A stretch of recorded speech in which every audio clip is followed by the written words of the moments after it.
Hello, everyone.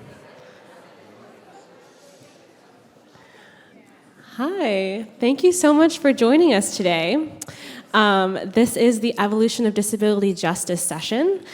And before we begin, we wanted to share an accessibility statement that a prominent disability activist that we all admire, Lydia X.C. Brown, opens their own talks with.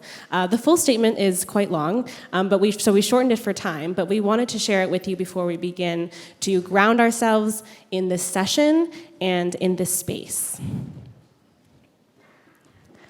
I want to open with an invitation and an invocation to each of you. An invitation to you to use the space that you are in to feel as comfortable as possible for you, for your body, for your mind, for the needs that you carry with you in this space. So often, we are expected to believe that there is only one right way to exist in a space to show respect or to be engaged. And so my invitation is for you to breathe, to pause, to be. To consider what has brought you into this space today after the first half of today's conference, after years of a pandemic, after years and years of constant onslaught of racism and class oppression and ableism and messages that tell us that we are broken, that we are wrong, that we are burdensome, that we are defective. That this is an opportunity for us to listen to our body minds instead. This is an opportunity for us to give ourselves permission to take up space, literally to inhabit our body mind and the world that we are in. And so on our welcome slide, we have scan the QR code for the Q&A and interactive elements. So please feel free to scan that now. I think it might go away when we progress the slides.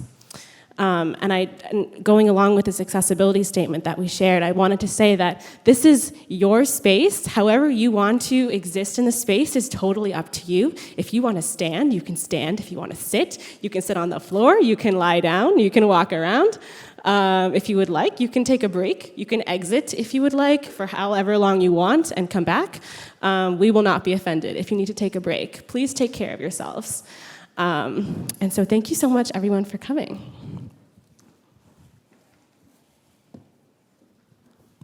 Sorry, forgot I had my own mic for a second. We're going to start off with some introductions. My name's Emmett Lockwood. I use he, him, his pronouns. I'm a sophomore. I'm an undergrad. I'm majoring in political science. And for a brief visual description, I'm a white, masculine-presenting person with short-length brown hair, wearing a black t-shirt and a navy blue blazer. Hi, everyone. My name is Priyanka Gupta. I use she, her, hers pronouns. I am a junior at UW Madison studying physics and theater with a certificate in disability rights and services. For a visual description, I am a brown woman with long black hair, and today I actually learned the word for this because I didn't know, a houndstooth pattern, a long sleeve houndstooth shirt with a zipper. And it is golden and black. Hi. Oh, it works. Okay. Hi, I'm Elise. I use she, her pronouns, and I am a senior majoring in political science and sociology with a certificate in gender and women's studies. For a visual description, I am a white, feminine-presenting person with shoulder-length pink hair, and I am wearing a black and gray sweater, and I'm using a power wheelchair today. Hello, my name is Breland Billy. I am a junior here at UW-Madison. I use she, her pronouns, and I am studying community and nonprofit leadership and political science with certificates in disability rights and services and public policy. I like to keep it as long as possible to fill the resume. For a visual description, I am a feminine presenting person with collarbone length brown hair. Today I'm wearing a white turtleneck with a shirt over the top that says Solutions Rooted in Community. I had to look down to make sure I read that right. So we wanted to read our land acknowledgement that we have written, which says, "We are here today as a result of the removal of the Ho-Chunk through government policies rooted in settler colonialism and militarism, including a continual relegation of indigenous peoples to the past. Disabled bodies and people of multidimensional and marginalized identities have and continue to contribute to and be affected by settler colonial systems." And we just wanted to also open up our presentation with some access features and disclosures. First off, this presentation features large, high contrast text. And second, we're going to use person first and identity first language interchangeably when referring to individuals with disabilities and disabled people, as is now commonplace within the disability studies field.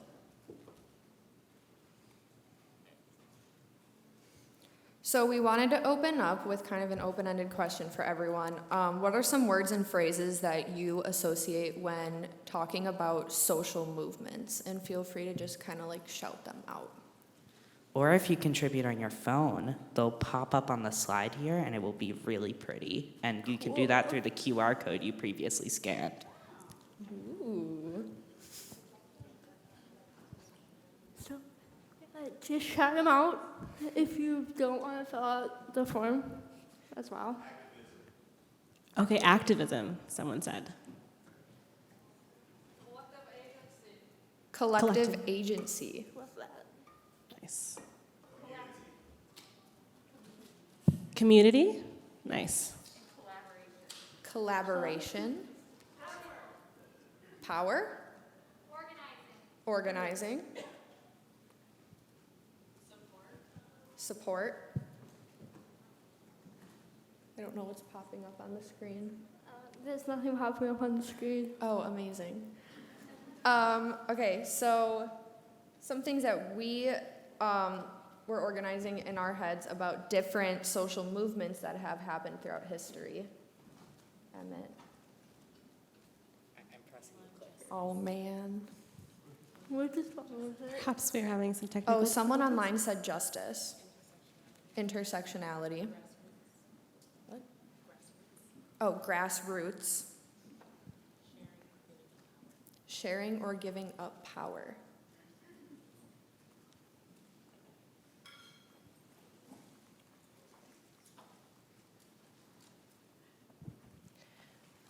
Tech crew, do we have the word cloud or? Oh, it does show up for you. Okay, okay, nice. Perfect. Maybe we just can't see it. Patiently waits for our slide to show back up on the screen. Yay! So some social movements that we came up with are listed here. These are some of the major ones that are considered when we talk about social movements, and all of them have a very important place in history.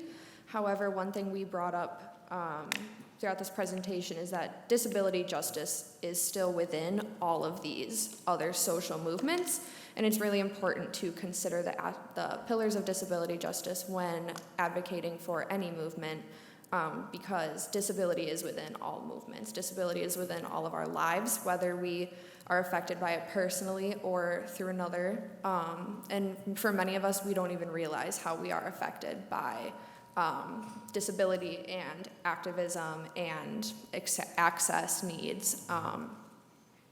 Yeah, also just to point out, this is a non-exhaustive list. There are plenty more social movements that we could have listed here.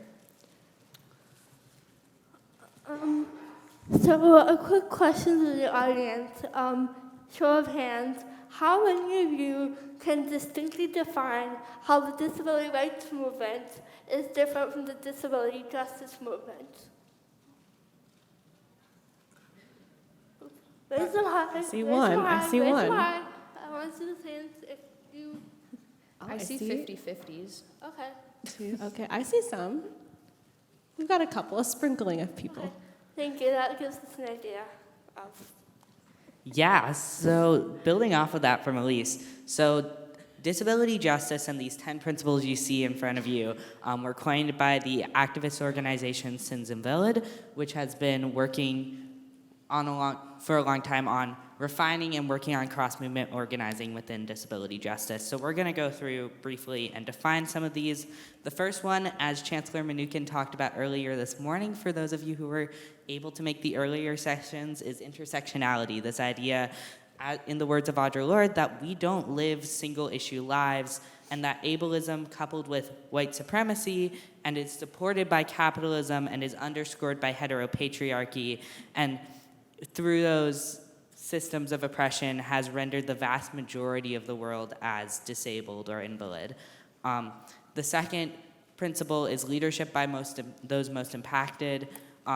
The idea that those who are most central to these systems and those who are the most impacted by this oppression are the ones who often come up with the best solutions, but are also the ones who should be central to and leading organizing to dismantle oppressive systems. The third principle of disability justice is anti-capitalist politics. So capitalism is a value system that teaches us whose bodies and whose minds are valuable and worthy and whose minds are expendable or disposable. So disability justice resists conforming to these normative levels of productivity and says that our worth is not dependent on how much we can produce. Then we have a commitment to cross-movement organizing. This is recognizing the ways that different systems of oppression reinforce each other and challenges white disability communities around racism, classism, homophobia, and then challenging other movements to also confront ableism. And then we have recognizing wholeness. So ableism teaches us that we have to prove that we're intelligent or strong or healthy in order to be valid in our personhood, and that if we can't prove these things, then we are instead the burden. And so recognizing wholeness is recognizing each person's full history, full value, full experience, regardless of their productivity or ability.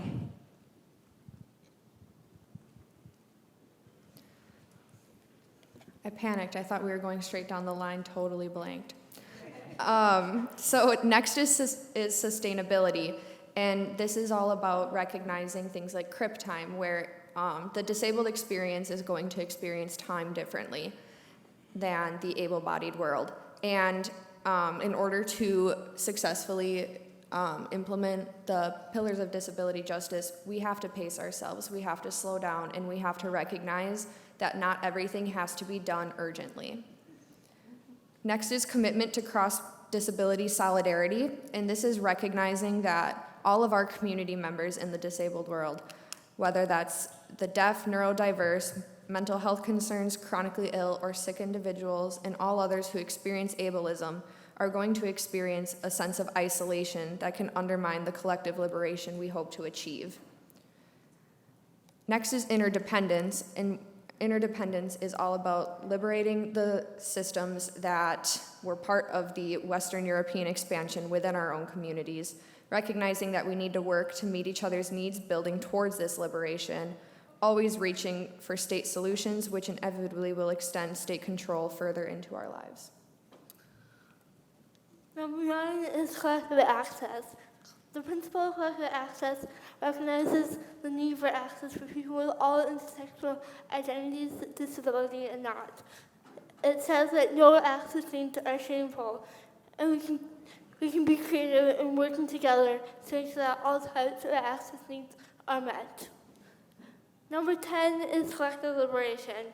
The quote from the Simpson Valid description is, quote, "We move together as people with mixed abilities, multiracial, multigendered, mixed class, across the sexual spectrum, with a vision that leaves no body-mind behind." This quote from Audre Lorde, who is a Black, disabled, queer activist and poet, emphasizes those last two principles as well as all of the others because they are interconnected. It says, "I am not free, any person is unfree, even when their shackles are different than my own." So after all, the title of this talk is The Evolution of Disability Justice, so we thought we'd give some brief history. The Rehabilitation Act of 1973 was signed into law by President Nixon. It was modeled on language from the Civil Rights Act of 1964 and explicitly outlawed discrimination from federally funded amenities or institutions based on disability status. That included to some extent our public universities, including UW-Madison. This language was broad and was given to the Department of Health, Education, and Welfare for revisions and enactment. It wasn't formally enacted until multiple administrations later, and it was enacted by HEW Secretary Joseph Califano, who was very worried about the unreasonable burden of this expectation on federally funded amenities. And to give a brief image description, the image on this slide is Joseph Califano being helped raised onto a platform by two assistants while he is barraged with questions about his inaction on the Rehabilitation Act and especially Section 504 by disabled protesters. So the language was very broad in the original act. Part of Jimmy Carter's 1976 election platform was actually based on enacting the Rehabilitation Act. Carter appointed Joseph Califano as the head of the Department of Health, Education, and Welfare, or HEW, and it was an action in support of the Rehabilitation Act. However, Califano was worried about this unreasonable burden and how it was going to affect employers and government-funded agencies and how they were going to afford fixing accessible areas such as public transit buses. Califano stalled the regulation for months because he wanted to enact a slower ease in of the Rehabilitation Act, which was a tactic that slowed down previous regulation that was pushed in the civil rights movement in the 1960s as well. So one thing that I'll touch on before we get to the protest is that disability is often defined by the medical model, as well as charity and paternalism. So if something is inaccessible, it's a personal problem of the disabled individual, rather than responsibility resting on society to make things accessible. The goal of Section 504, and it did succeed in some respects, of changing that societal and legal perception of what disability is.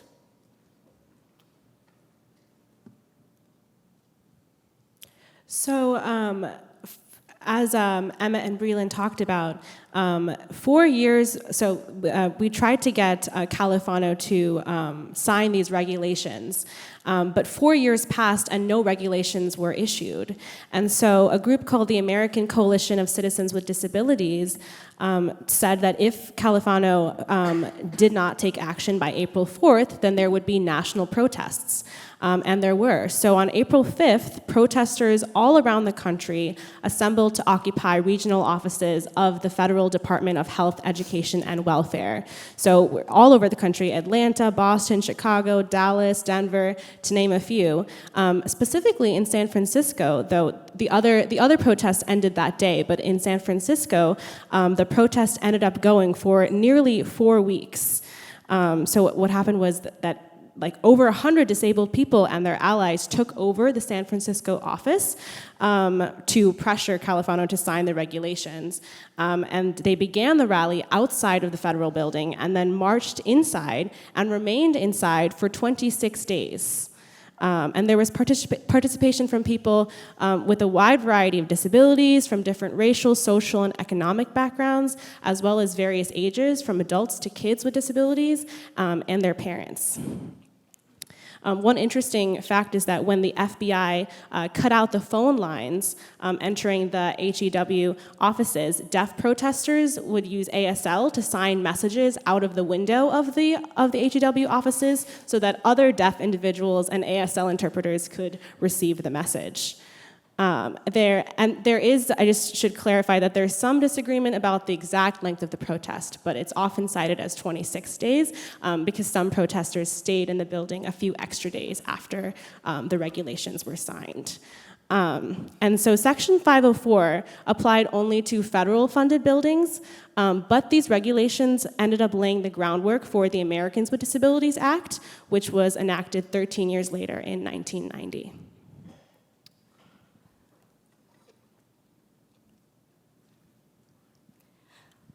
So the Section 504 sit-in was taking place at the same time as many other very important social movements in the United States, which I assume a lot of you know. But what we want to talk about here is how disability played a role in these movements and how other movements played a role in things like the 504 sit-in. So the gay liberation movement was highly active in the Bay Area during the 1960s and 70s, so the same area as the Section 504 sit-in. So Kitty Cohn, who is the person who is in the photograph, I'll give an image description.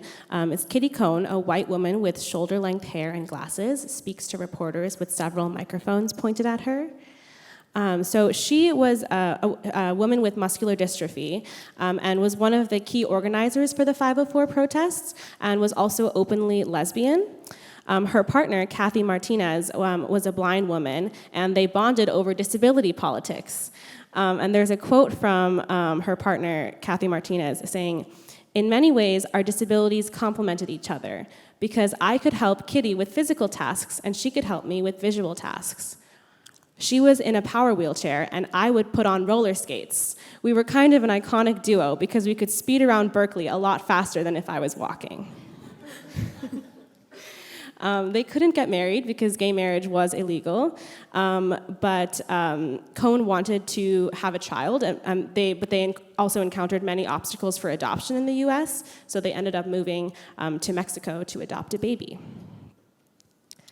To give another example of not just disabled people for the 504 sit-ins, the Butterfly Brigade was a group of gay men who acted against anti-violence on the streets of San Francisco, and they helped smuggle walkie-talkies past the FBI-occupied HEW building. Two other examples of the gay liberation movement intersecting with the Section 504 sit-in was a lesbian bar owner from East Bay came to the building with her partner, who was a nurse, after the building's water was shut off for the protesters, and they assisted people in showering. Another example is the Buttercup Restaurant, which was a brick hut lesbian cooperative, and also a church called Gilday Memorial Church donated dinner to the protesters as well. So another aspect of the 504 sit-in is the Black Panther involvement. The Black Panther Party supported 504 because they recognized how anti-ableism and disability politics fit within their existing revolutionary ideology, which we draw from our own Sammy Shock's book, Black Disability Politics. A Black Panther Party member, Alice White, is quoted as saying, "We've always been involved. We have representatives from the beginning. The issue is self-determination, more human rights, whether handicapped people have a right to survive, whether they do to ensure survival, we support." The Black Panther Party also endorsed the Section 504 of the Rehab Act in their newspaper in 1977, and specifically called for President Carter and California to sign it. The Black Panther Party also brought daily hot dinners and mobile showers to the protesters. They also discreetly snuck in these breakfast foods for the protesters so that they could eat and have nourishment. And I'll jump in with an image description for the images on the slide. So we have two side-by-side photographs of the Black Panther newspaper. The article title reads, Handicapped Win Demands, End HEW Occupation, with the subheading, Pressure Forces Califano to Sign 504 Regulations. And so the Black Panther Party contributed substantially to the historical record of the 504 sit-ins. They actually provided the most national coverage of the 504 protest other than a local paper called the San Francisco Chronicle. And they published 10 articles and announcements about the 504 sit-ins between April and July of 1977, regularly making connections between racism and ableism for this cross-movement solidarity and cross-movement organizing. There was also a man named Dennis Billups, and he's described in one Black Panther article as a young blind black man from San Francisco, one of the active and enthusiastic participants in the ongoing occupation of the HEW offices by handicapped and disabled people fighting for their civil and human rights.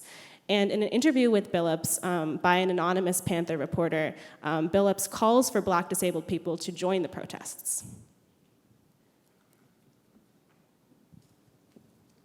A major member of the Black Panther Party's cooperation with and involvement in the disability rights movement was Brad Lomax. Brad Lomax was a disabled member of the Black Panther Party and a leader in the movement for independent living across the Bay Area, especially in Oakland and San Francisco.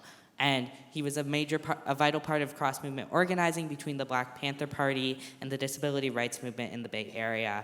A quote from Corbett O'Toole, who is a 504 disability activist, says, "Without the presence of Brad Lomax and Chuck Larson, the Black Panthers would not have fed the 504 participants occupying the HEW building. Without food, the sit-in would have collapsed."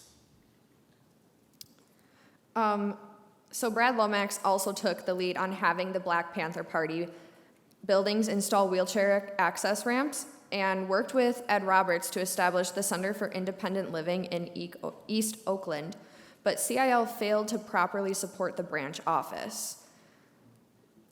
In particular, CIL wasn't familiar with the culture of East Oakland, and so the community, with that community, it failed to engage them in culturally competent ways.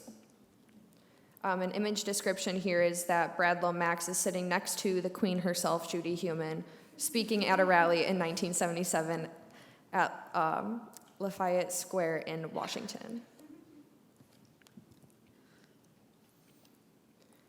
So when it comes to privilege and stratification within the disability movement, one thing we really want to emphasize throughout our presentation is the idea of cross-movement solidarity and building alliances between social movements, because all of them play a major role in our world in order to achieve better social or political capital, because we are stronger together than we are independently. So in our following slides, we're going to elaborate on examples of when movements have both achieved great things through cross-movement solidarity, but also when movements have failed to enact this cross-movement solidarity and what disastrous impacts that has brought. We want to be clear, though, that the disability rights movement and historically has been white-led and has enacted lateral ableism, racism, sexism, and homophobia to the detriment of the movement and to the detriment of individuals with intersectional identities. Okay, so before we move into some of the not so fun stuff, can we get a check-in? How's everybody doing?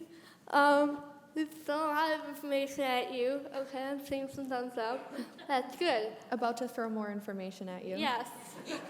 But it's important information. So, when we talk about the feminist movement, very early on, there was a history of feminist activists capitalizing on the eugenics movement in order to promote access to birth control and reproductive health care. So when we look at the intersection of race and disability, there's this rhetoric of, well, you need to control reproduction in certain populations. So this is why you should legalize birth control. Additionally, feminists pushed back against the common rhetoric that the female sex made people weak and feeble-minded. And so the female sex is almost equated with disability, it disabled you.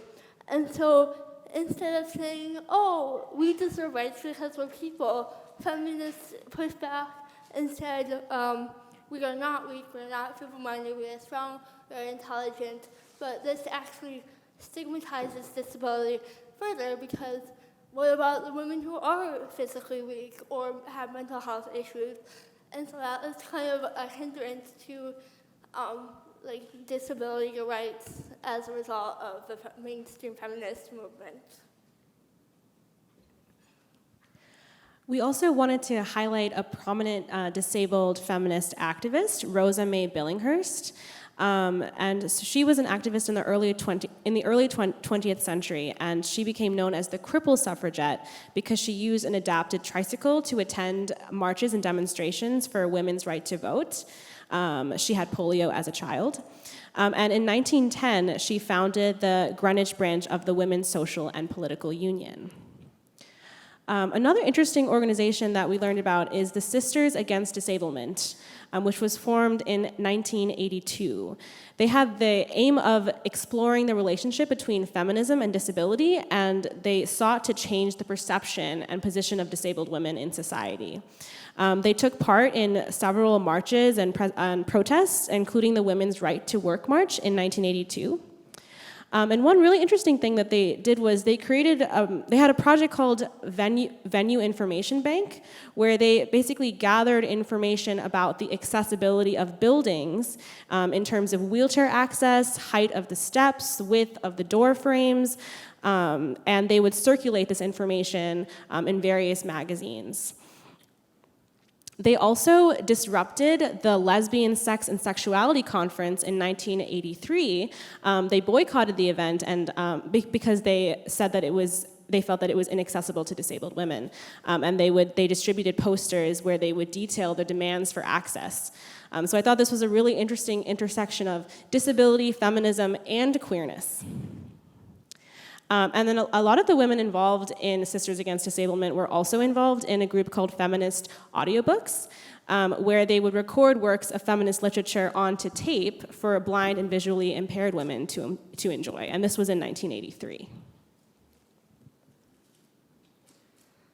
So we've kind of touched on disability within the civil rights movement already, but just to kind of emphasize the major points, the Civil Rights Act of 1964 did not prohibit discrimination based on disability, and that was why these legislative pieces were so important to the disabled communities. Discrimination against disabled individuals did not get addressed till the Section 504 of the Rehabilitation Act and the passage of the ADA in 1990. So there was definitely a delay in disabled people gaining rights. Not to say that they have all the rights today. We still face legislative barriers to things such as voting. So once again, me coming in with some negative things. We want to talk about disability and queer movements. And one thing that disability studies scholars have addressed significantly is the fact that queerness was often framed through a medical lens, so a plague or mental illness. And so this rhetoric kind of paved the way for things like conversion therapy and other forms of medicalized homophobia and transphobia. So again, in response, queer activists often pushed for the demedicalization of queerness, saying it is not a mental illness and I'm not mentally ill, which, when it is not properly informed by anti-ableist work, can become, once again, a stigmatization of disability. This is not to say that queerness is mental illness, but consistently pushing back and not recognizing the way in which ableism and homophobia and transphobia came together to oppress queer individuals is, again, a failure. Another example is the HIV/AIDS epidemic. In the early days, gay male masculinity as a way to kind of address the epidemic. Their masculinity was defined by health and activists. So again, that ableism working with homophobia to oppress queer people. So next we wanted to talk about an example of cross-movement solidarity that actually happened right here in Madison. It was a publication called Dykes Disability and Stuff. And just like how I talked about on the last couple or 2 slides ago about how queer spaces were not always accessible, like when the Sisters Against Disablement protested the Lesbian, Sex, and Sexuality Conference, queer spaces are not always accessible for disabled people, and disability spaces are not always welcoming of queer people.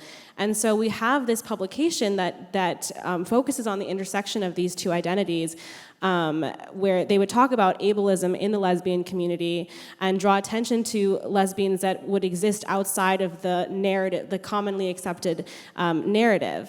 The magazine was founded in 1988 in Boston, Massachusetts, and then moved to Madison and was published in Madison until fall of 2001. It covered inclusivity and disability rights in lesbian spaces and would include reader-submitted artwork, articles, poetry, queer book reviews, and also as a point of access, they made sure that all of the issues were available in alternative formats, including standard print, cassette recordings, large text size, and Braille versions.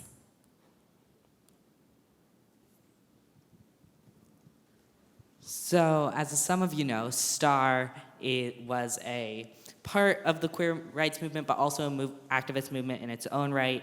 Marsha P. Johnson, one of the co-founders, one of the main activists as part of STAR, was known for her role in the Stonewall riots and identified as having both physical and psychiatric disabilities. STAR's politics centered disability justice, and STAR was often in conflict with other parts of the queer liberation movement because of the focus other parts of the movement put on the integration of queer individuals into capitalist society, especially into capitalist versions of the nuclear family.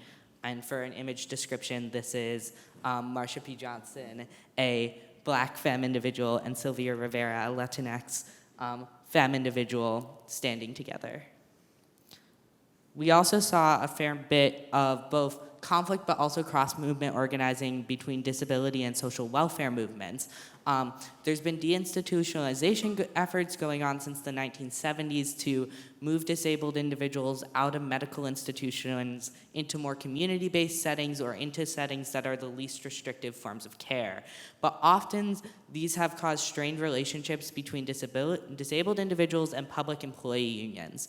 Because unions often are less active or less able to mobilize in home care spaces and in spaces outside of large institutions, many individuals who are part of unions worry about both the enforcement of unions but also the continuation of unions under deinstitutionalization efforts.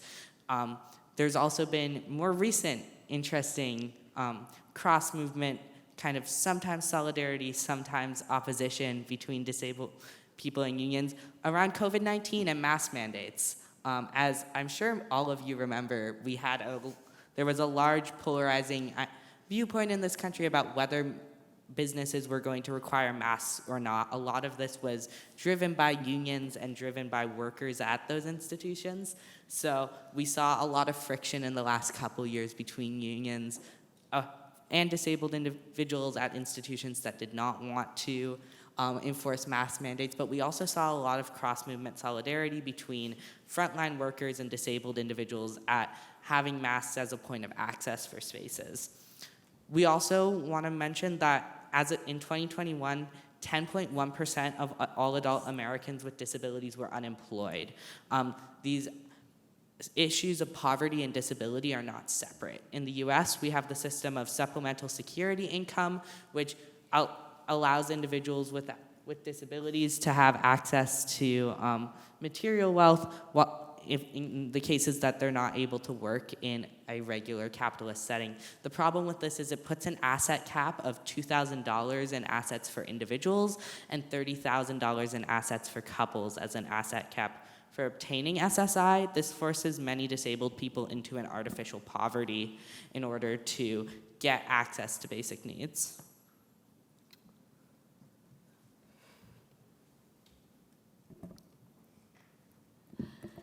So, as we have outlined, cross-movement solidarity and intersectionality and the principles of disability justice have existed across movements for several decades. However, the mainstream disability rights movement, which people are often most familiar with, aka the passage of the Americans with Disabilities Act, has often used white, cisgender, heterosexual voices to play into respectability politics. So there is this kind of idea of the ideal disabled person, which is, again, a white, cisgender, heterosexual man. So we kind of want to highlight this to say that disability justice has existed, and we need to continue to push for it in our future work, because this is the mainstream, this is what we see, but that's not the case, and again, we want to highlight that moving forward.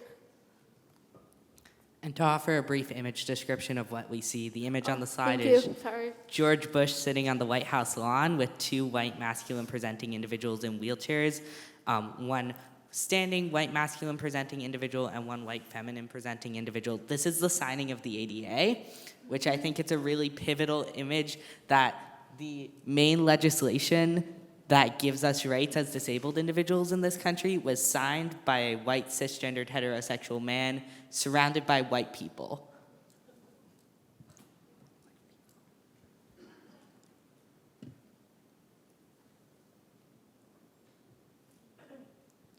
Yeah, so we wanted to get into some kind of bringing this home. We're at UW-Madison.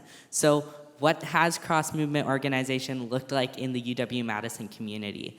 As some of you know, there was gay purges that happened at UW-Madison between 1948 and 1962. This was a systematic effort by the university to expel gay individuals. It was piloted by Dr. Annette Washburn, who was a professional in the medical school, and it relied heavily on ableist rhetoric as homosexuality that was something that needed to be cured, or as a plague that would infect and affect our other students in the student body if it wasn't stopped through the removal of individuals from this institution. And we have Dykes Disability and stuff again. I wanted to highlight it because it was published in Madison for most of the time that it was being published.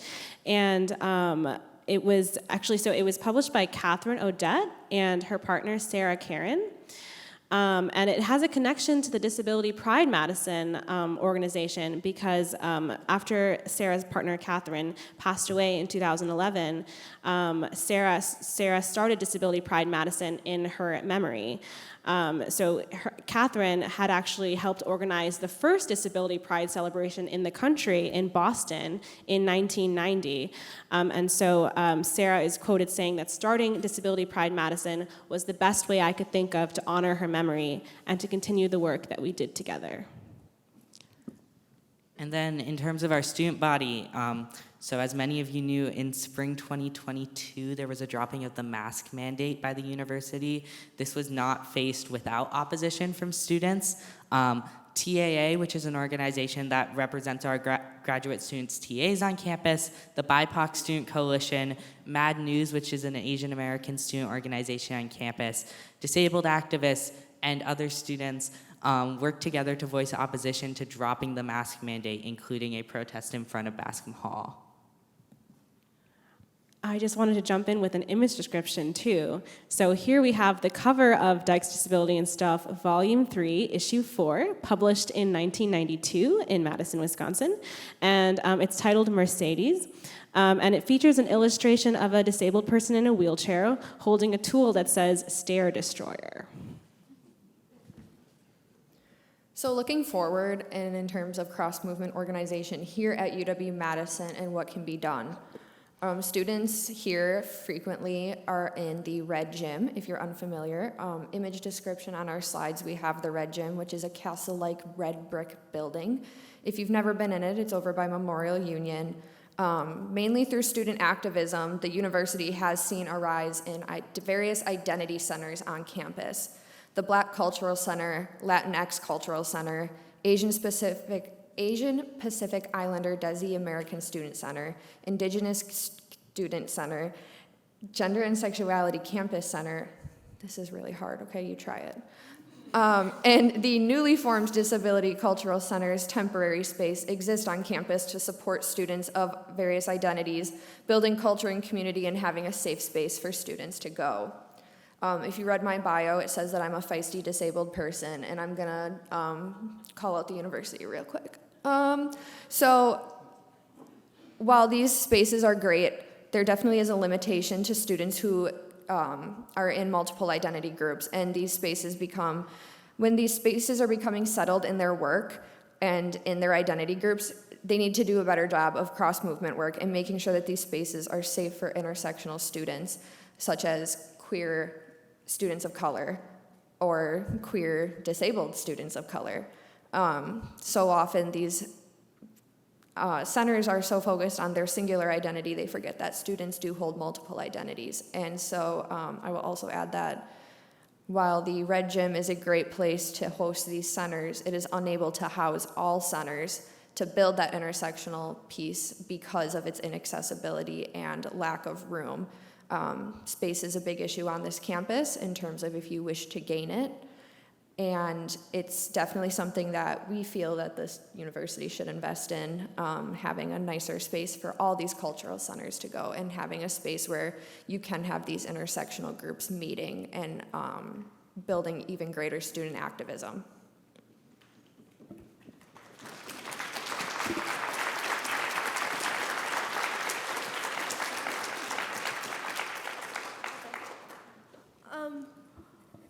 I don't know why it's not showing out. We do have, there it is, okay.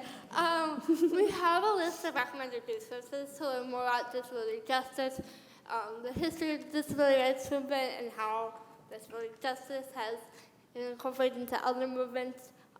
So I will list them as part of our access. So the first one is Black Disability Politics by our own Sammy Shock, who, if you don't know her, is absolutely amazing. The book is amazing, and we drew a lot of our information from there, so credit to that. And you should read it if you want to learn more. I also want to shout out quickly for this book. There's a free accessible web version. Yes, there is. So just in case you don't want to spend money on stuff, but you also should spend money on Sammy because she's amazing. Yes. Next, we have another amazing activist. The blog is called Autistic Hoya. This is where our access statement that Priyanka read at the beginning is from. They're also a wonderful blogger and activist to read from. Next, we have another book called Care Work by Leilakshi Fiesna Samarasinha, who is a brown queer disabled activist who writes significantly about the idea of care and how to kind of organize around the idea of caring for each other, especially Black and brown queer disabled people.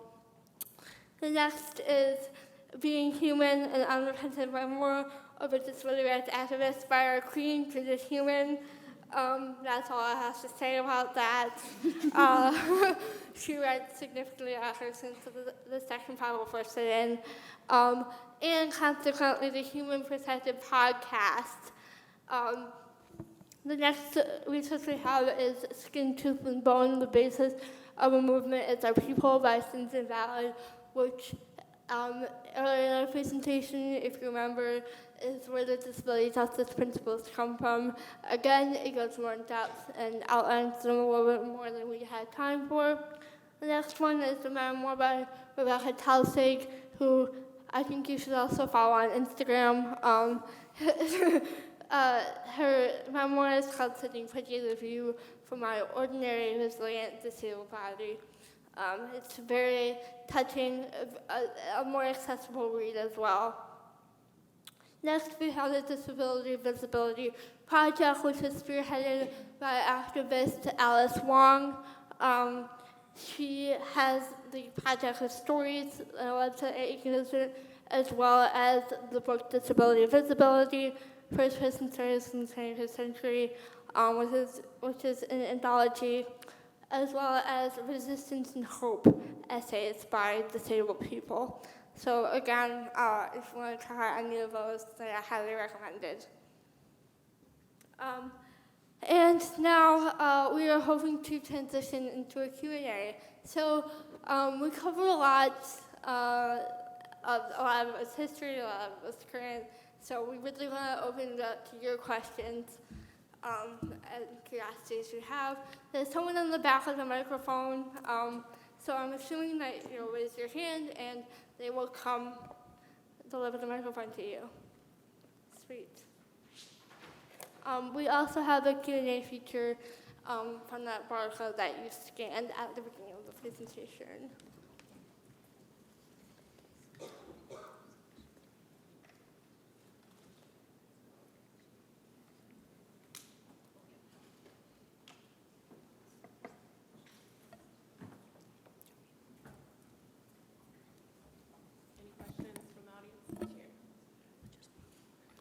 Or comments or ideas, or literally anything you have to share. All is welcome here. I think we do have some questions from the virtual session that Breland's gonna. Excellent. Yes. So to any speaker who is comfortable sharing, could you elaborate a bit more on your experience as a disabled student on the UW-Madison campus? Oh, could we ever?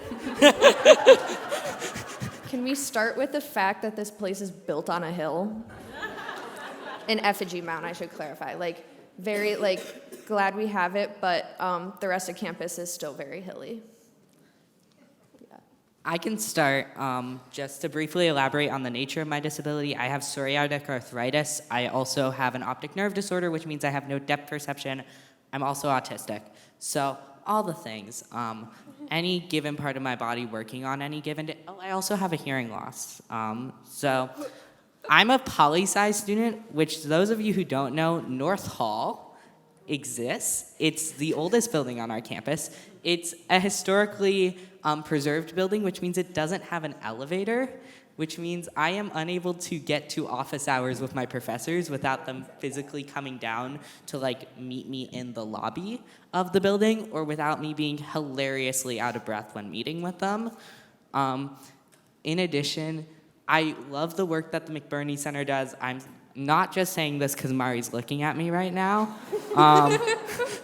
but also because they've been a great point of access on this campus. I came to this campus from a private school in the Northeast that does not receive federal funding, so doesn't need to abide by the ADA. I'm not calling them out because I don't want to get a bad Instagram comment from them, but their name is Phillips Exeter Academy. But they can come at me later for that. But no, I found one major point on this campus is that I still don't believe most of the student body sees disability as part of our DE&I work. A major part of that is how we don't have a disability studies program on this university campus. While we do have the Disability Rights and Services Certificate, it's hosted within Rehab, Psych, and Special Education, which says a lot that that's the department that, yeah, I heard some oohs out in the audience. So I think, and while the Gender Women's Studies Department has done a lot of great work to bring scholars like Sammy Schock to this campus and to bring disability studies into our curriculum, the fact that it's not something students can get academic credit for, and therefore will not be something that shows up on my transcript when I graduate here in 2 years, I think says a lot on what we consider as diversity on this campus and what we don't yet. I will say RPSE is working very hard to try and update their curriculum, well, some more than others. Some are very rooted in trying to now center their teachings on disability justice, but there are others, typically older professors who are a little more rooted in what they were taught, that are still using dead words that if you were in Mari's presentation earlier, she talked about still referring to students as the R word or handicapped. There's a lot of ableism present even within disability studies, and that is definitely something campus can work on. One thing I will add is it's not just the language of RPSC. I think both are valuable. However, when RPSC is the dominant idea of what disability studies is, that comes with a lot of connotations of how disabled people are a population that needs to be cared for by able people. It does not acknowledge what we have contributed to this world. It does not necessarily acknowledge that we can care for each other as well. It is very saviorism-based often.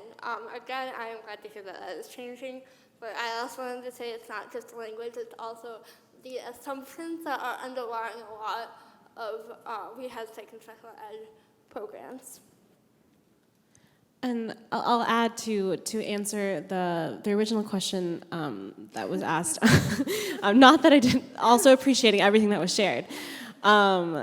Just that I think a lot of us share this experience of feeling like, as disabled students, feeling like there's less of a community, and it's difficult to find a disabled community, especially like when things were all virtual during the pandemic, and just in general, like finding other disabled students. And I think a lot of us all of us are part of the Disability Cultural Center Coalition. And through that, we found each other, and it has just changed, like, at least I can say my experience at this university so drastically. Before meeting my friends here, I was very seriously considering leaving because I felt like the university didn't want me here. I felt like I was always having to justify like my presence in this university and in the space and in the classroom, especially because right now the way that it's set up with like accommodations, because the McBurney Center doesn't always have like the resources and the staffing to like be available like when students need it. Like a lot of the times the students have to do our own advocacy with professors.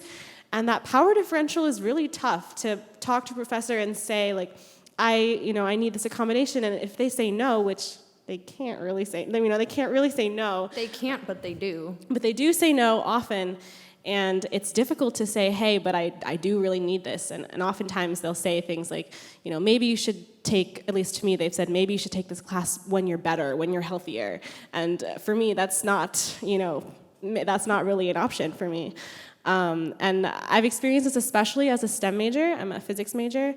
And I think in STEM particularly, like, has a lot of work to do in terms of accessibility. I think it's rooted in a lot of, like, the culture is very, like, you should suffer the way I suffered when I was, like, like the professors were like, you should suffer the way they suffered through their undergraduate education and graduate school.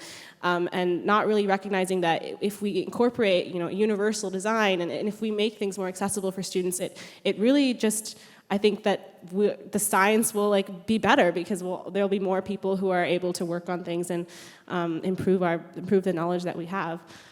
So yeah, that's a little bit about my experience. And I'll also say that I think like a lot of us, while we do enjoy doing this work, like we signed up for this presentation, we submitted our proposal, we wanted to do this, but I think it also sometimes feels like we have no choice but to be activists. I'm like, oh, what if I just wanted to do my physics? Like, what if I just wanted to study? But it feels like I can't do that because I have to constantly advocate for myself. And like I said, I do enjoy the advocacy work a lot, but it does feel that way sometimes. So I also went to the last one of those points to talk about my own experience just for a second. I think my friends here have reiterated a lot of really important points, but as I said, I am a wheelchair user, a power wheelchair user, and that means I take up a lot of space. And a lot of classrooms and lecture halls don't accommodate for that, and so it's the attitudinal barriers that are saying you're not supposed to be here, we don't want you here, coupled with oftentimes the physical inaccessibility of spaces that signals to me like we weren't built for you, we don't want you here, and again, like as Priyanka put it, like I love doing this work. I love doing activism work in general, but sometimes like I get told, like, you don't have to do this. And it's like, well, no, I do, actually, if I want to exist here. And so it's just a lot of burden put on us oftentimes that I think I take, but how much of it is my free will is the question, which I won't get into philosophy, but that's, that's how I kind of feel sometimes. I think it's very easy to just summarize as our existence on this campus is a constant battle, and it is very exhausting, especially when, if any of you are familiar with spoon theory, like, I'm out of spoons, but it doesn't matter because my professor says that I can't have an extension on a deadline, so I have to get this paper done, and they can do that. So just in general, it's a constant reminder that we potentially are viewed as a burden, and that's really sad, and it shouldn't be that way. I believe we're out of time. No, we have 15 minutes. Do we? Yeah. Oh, awesome. Okay, cool. We have a lot of questions still. It's 14 minutes and 30 seconds. But, Sorry. do we have any other questions from the audience? Otherwise, we'll look back on our Zoom. Yes, we do have many on here. Yeah, but unless if anyone here in person has any questions, please raise your. Yeah. Oh, I see someone.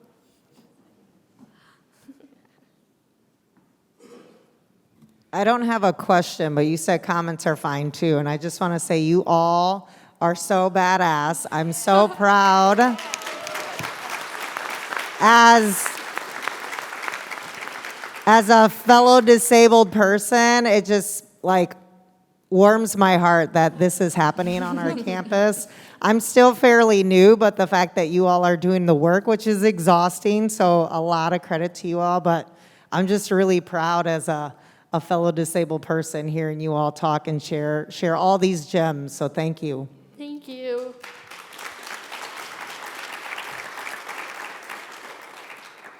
I got a fun one. If anyone's comfortable sharing, can we discuss infantilization and inspiration porn and how people can do better?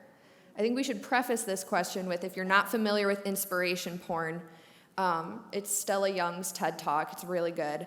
But it's this idea that, like, the fact that I showed up today, that's an inspiration. Like, the fact that I exist, I'm so inspirational as a disabled person. And it's like, no, I make my dinner and I go to bed just like everyone else. It's not like an accomplishment for me to turn in a paper. So yeah, I know many of us have experiences with this. So. Yeah, I'll also say that, like, if you don't understand why inspiration porn is a problem, which, no issue if you don't, but a lot of people don't, are like, oh, but it's a positive. The issue with it is that it, one, objectifies disabled people and doesn't see us as fully human. We exist to inspire others. The other issue is that it often ignores the accessibility issues. Like, yes, I did get here, but how many institutional barriers did I face to get here? And to say, oh my God, it's so exciting that you're here, it's like, that's great, but can you fix all of the issues that it took for me to get here? It allows people to not address access, which is completely counterproductive to what we need. So I'll let my friends talk about their experiences if they wish.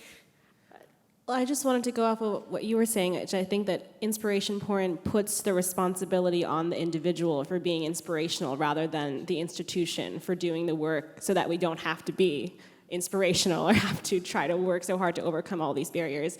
And I think it also privileges the people that do have, that are able to, overcome the barriers. I don't know exactly if I like the phrasing, but people who, are maybe have fewer marginalized identities and are able to access those things easier. It says, oh, you're so inspirational, but there are people that, are also working hard to try to work around all of the institutional barriers that they're facing and that don't get that recognition. So. Yeah, and I'm going to tackle the part of this question about infantilization, because I think it brings up some really interesting intersectionalities for me. I'm an autistic trans man, so everyone treats me like a child most of the time. I'm an RA in the dorms, and I will often have students who are like visiting the dorms who aren't my residents, because my residents are great and I love them all, but also because I've schooled them on this multiple times, and because they're mandated by housing to listen to me. We love you, Cleta. She's in the audience. But who will ask me if I'm a resident, or I will have residents who who are around the dorms who actively try to help me to get my keys in my door, and it's like, no, I do this multiple times every day. It's gonna be a process. It's gonna take a couple minutes. I'm gonna have to put my green bin of food I'm holding from dining hall, because I'm still not comfortable with the number of people who think it's okay to eat maskless, even though we know COVID's still a thing in our dining halls. But I'll have to put my cane somewhere, use my other hand to get my keys. It's gonna be a process, but I don't need you coming and taking my backpack off me to help me get my keys. I was just also thinking that related to inspiration porn and infantilization, that I think a lot of times non-disabled people view us as resume builders, helping us so that they can put it on their resume. I think a lot of times in high school and middle school, they have required volunteering, and sending these people, these children who don't, they're not educated about disability justice, are kind of just going because they're not disabled, are then qualified to help disabled people. And that just feels, I don't know, it kind of rubs me the wrong way. And then also, personally, I think related to the inspiration porn idea, I think so. In high school, I didn't identify as disabled because I didn't know that I could use that word. I didn't know that it was a social identity that I could claim. So a lot of the time, I think I just viewed it in more of a medical sense. And a lot of my kind of mentors, my guidance counselor and my teachers, they would say, "Oh, Priyanka, she's so resilient." And I mean, at that time, I felt it was a compliment, and I still do feel that it is a compliment, and I think it was said in a well-meaning way. And I do think that resiliency is an important trait to have, but I think it kind of, looking back, to say that I'm resilient is nice, but then when we're looking at why did I have to be resilient? It's because the courses that I was taking weren't accessible for me, and I was often excluded from a lot of activities in my high school because of my disability. And so, looking back, sometimes those comments, don't feel the best.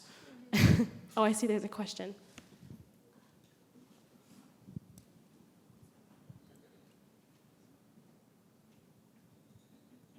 Hi, my name is Miso. I'm a PhD student in special education, and just for disclosure purposes, I'm a blind person. First of all, congratulations, y'all, on wonderful presentation. Thank you. I'll just ask a question. I hope it can be answered briefly. I would love for you to comment on what you I think it was great to kind of cover the history of disability rights movement and disability justice principles, and share your experiences bravely. And I'm wondering if we can kind of talk about what you think are some of the practical things that the audience can take away in terms of how we can build allyship for disabled folks, as well as cross movements. Yes, thank you for that. That's actually a perfect transition, because I was going to talk briefly about inspiration porn and infantilization. As a practical solution, you need to ask yourself, one, okay, if you're working in a field like special ed or rehab psych and you don't identify as disabled, you need to do some serious reflection as to why you're doing it. Are you doing it because you care about access and breaking down ableism, or using it because you view us as children who need help. So that's my solution for all of you, is when it comes to inspiration for evangelization, is to really do some deep self-reflection. And I do it as well as an activist. So it's something that I do. So hopefully that didn't sound super condescending. Anyway, I think when it comes to implementing disability justice, specifically on campus, is to really adhere to the principles. Think about who is in the room, who is speaking. Is it a white, cis-het person, or is it somebody who is most impacted? But we also have to be careful about the line of like putting the burden on people who are more marginalized to do the work versus like incorporating their voices into the work. So that's my 2 cents. This kind of covers a lot of the comments that are coming in on the online version too. By the way, a couple of you are like asking us about getting involved with stuff and asking for our contact info. I can't respond, so if you want to like find us after.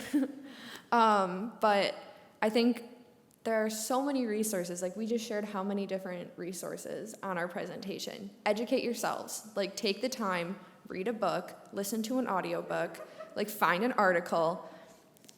I don't want to say it's not that hard, but like it's not that hard. Like the resources are out there. Just like pick up a book. Like we literally just said that hers, like the thank you. Like Black Disability Politics is literally free. You can get it online. And again, like there are different accessible formats. So, Yeah, like you know, like just take the time. I mean, 15 minutes of your day to slowly read a book, like you can find the time if you want to make the time. Podcasts. Yeah, like it's kind of on you. Like resources exist out there. It shouldn't be on us to sit and have to educate you about every single thing. So any more practical ideas for how to implement?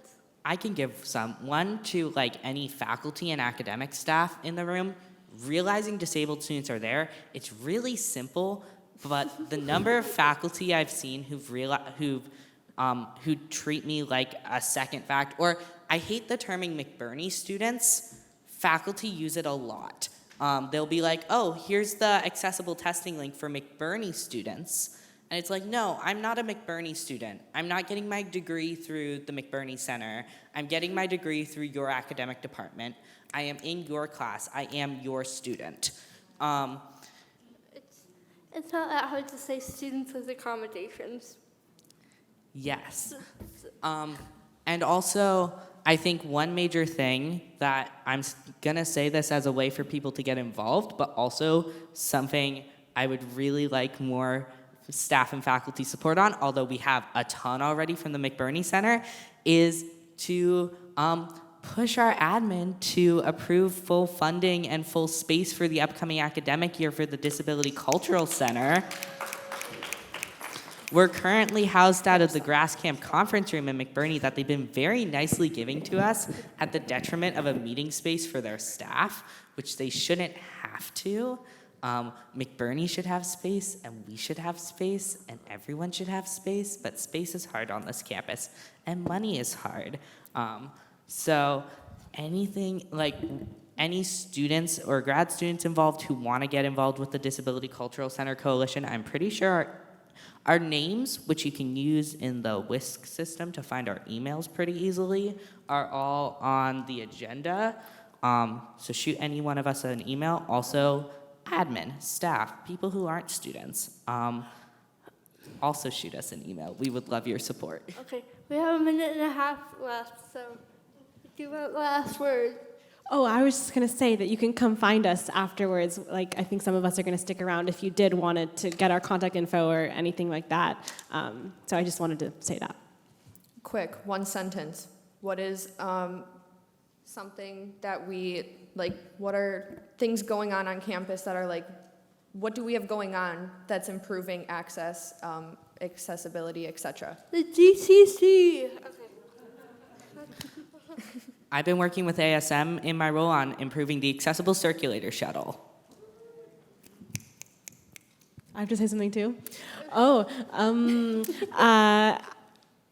I don't know. I guess working for the Disability Cultural Center, having like, we're gonna have like a reading group where we have like a book club and read things together and then discuss. This is kind of related to what Lisa was saying also, but discuss them, and then also have like a lecture series, hopefully, where we invite people to talk and do things kind of like what we're doing and talk about disability on campus. Thank you all for coming. Thank you.